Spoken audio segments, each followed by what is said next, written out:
സകല സൃഷ്ടിയും ദൈവത്തെ സ്തുതിക്കുന്നു. സൃഷ്ടി മുഴുവനും ദൈവത്തിൻ്റെ മഹത്വം പ്രഖ്യാപിക്കുന്ന ഒരു വലിയ ഗീതമാണ്. ആകാശവും ഭൂമിയും പർവ്വതങ്ങളും നദികളും പക്ഷികളും മരങ്ങളും എല്ലാം മൗനമായും വാക്കുകളില്ലാതെയും ദൈവത്തെ സ്തുതിക്കുന്നു.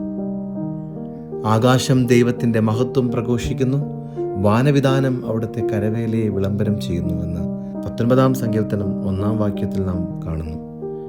വിശുദ്ധ ഫ്രാൻസിസ് അസീസി എല്ലാ സൃഷ്ടികളും ഉൾക്കൊള്ളുന്ന പ്രപഞ്ചത്തെ ഒരു കുടുംബമായി മനസ്സിലാക്കി. സർവചരാചരങ്ങളിലും അദ്ദേഹം ദൈവത്തിൻ്റെ പ്രതിച്ഛായ കണ്ടു. തൻ്റെ പ്രസിദ്ധമായ സൂര്യകീർത്തനത്തിൽ സൂര്യൻ തൻ്റെ സഹോദരനും ചന്ദ്രൻ സഹോദരിയും ഭൂമി അമ്മയുമാണ്. മരണാസന്നനായപ്പോൾ സഹോദരി എന്നാണ് അദ്ദേഹം മരണത്തെ അഭിസംബോധന ചെയ്തത്. വിശുദ്ധ ബൊനവെഞ്ചർ ഈ ദൈവശാസ്ത്രത്തെ കൂടുതൽ ആഴത്തിലാക്കി പറയുന്നുണ്ട്. മുഴുവൻ പ്രപഞ്ചവും ഒരുമിച്ച് ദിവ്യനന്മയിൽ പങ്കെടുക്കുന്നു, അതിൻ്റെ വൈവിധ്യത്തിലൂടെ ദിവ്യജ്ഞാനം കാണിക്കുന്നുവെന്ന്.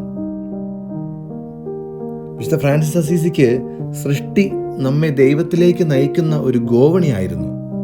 വിശുദ്ധ ഫ്രാൻസിസിന്റെ കാഴ്ചപ്പാടിൽ സൃഷ്ടിയിലെ ഓരോ ജീവിയും ദൈവസ്നേഹത്തിൻ്റെ അടയാളമാണ്.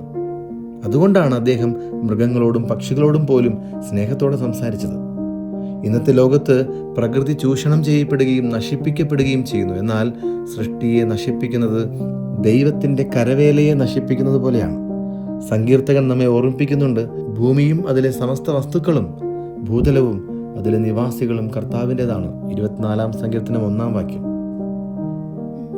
ആകയാൽ പ്രിയപ്പെട്ടവരെ, സൃഷ്ടിയെ സംരക്ഷിക്കുക എന്നത് ഒരു ശാസ്ത്രീയ ബാധ്യത മാത്രമല്ല, ഒരു ആത്മീയ ഉത്തരവാദിത്വമാണ്. പ്രകൃതിയോട് ബഹുമാനത്തോടെ പെരുമാറുമ്പോൾ നാം ദൈവത്തെ ബഹുമാനിക്കുന്നു.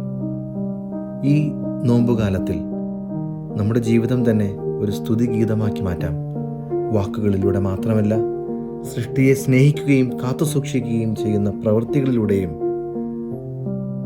ദൈവത്തെ നമുക്ക് സ്തുതിക്കാം. ആമേൻ.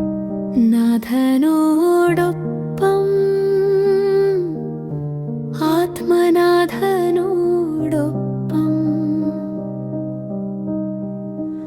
ആത്മദാഹം തീർക്കുമീ നോമ്പുകാലം. ആത്മനോ